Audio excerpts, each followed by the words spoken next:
I think that using art specifically as a tool for activism and resistance is, a really invaluable way to reach a lot more people.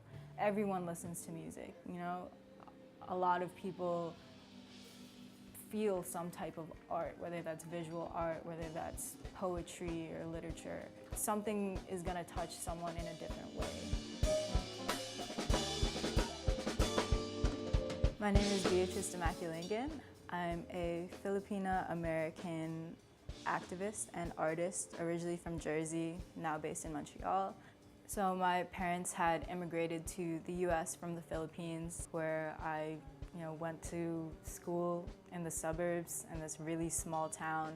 I felt kind of trapped in this bubble that was not reflective of the reality of what was going on in the rest of the world. And it wasn't until I came to Montreal where I started to see such a strong culture and movement of so many different groups fighting and struggling for so many different issues. Maybe you want this during a hot shower. Comfort food hours after skipping your lunch break. Stuff till your stomach ache. A double take after a mental mistake. You gotta reevaluate. A year later, I had done an open mic with a Common Ground event, which was like the first time that I had ever rapped publicly, and I was like super nervous. I've never seen someone roll with the punches so well. I remember I was standing there with two other rap battles organizers and one of the organizers from Common Ground, and we were all just standing there shook, like, who the hell is this? How do we get in touch with her? How do we work with her?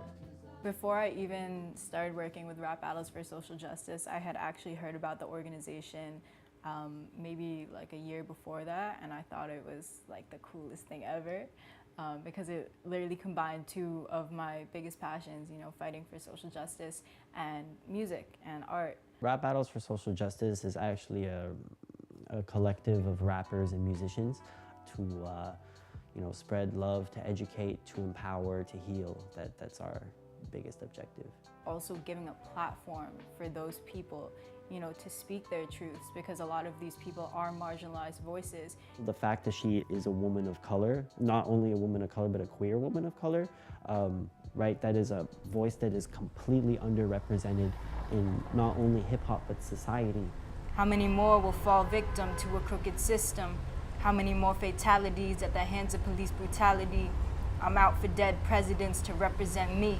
I'd rather have a dead president because he don't represent me. If one group is oppressed, then none of us are free. So I've performed with Bea a handful of times. We actually have a song together. I'm very naturally like raspy and aggressive when I rap, and Bea is the complete opposite, but we both kind of have this like punch. We do it in a way that makes the crowd explode. Like just the hook itself, it's like, my people, let us all rise up, and like we always do this thing where we'll like put our fist in the air, and we'll have like crowds of like hundreds of people just putting their fist in the air, like in unison, in unity with us, My second year in Montreal, I had started performing, and then a member of Anak Bayan, which is a Filipino youth group, had reached out to me, and that's when I started to become a lot more educated about the deeper and more complex issues that were affecting not only the Filipino population in the homeland, but also the diaspora here and in the US and in other places abroad. Anak Bayan Montreal has multiple projects. One of them, which Beatrice participated, was the exposure trips, where members of the organization in the diaspora have the opportunity to go back to the homeland and integrate in different sectors. So apart from the experience of integrating with the community, the families that hosted her, to get a sense of what their daily life is, she also participated in art projects.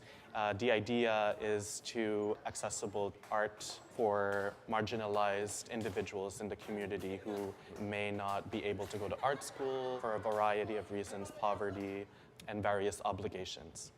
It's so different to be here and to learn about these issues and these problems, you know, through articles, through news, through learning through the organization.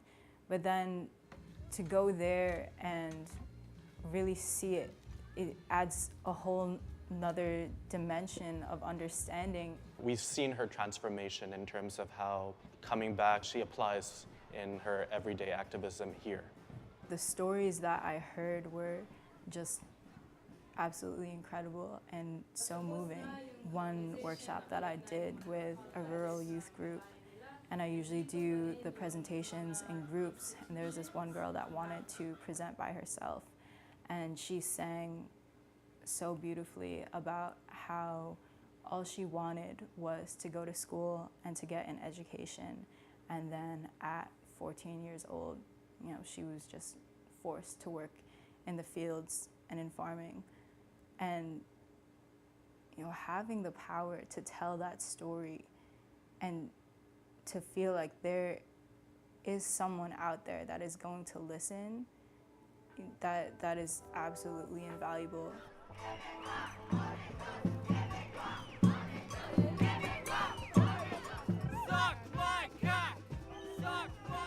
I think that honestly there is a place for everyone in the movement, you know, whether that's through art, through music, through organizing. I think that, you know, you can be a creative if you want, but if you want to, you know, get in the nitty-gritty of it, you know, you can also do that too. But showing up for events like that in solidarity, showing in numbers how many people care about certain issues, that in itself is already making a powerful statement.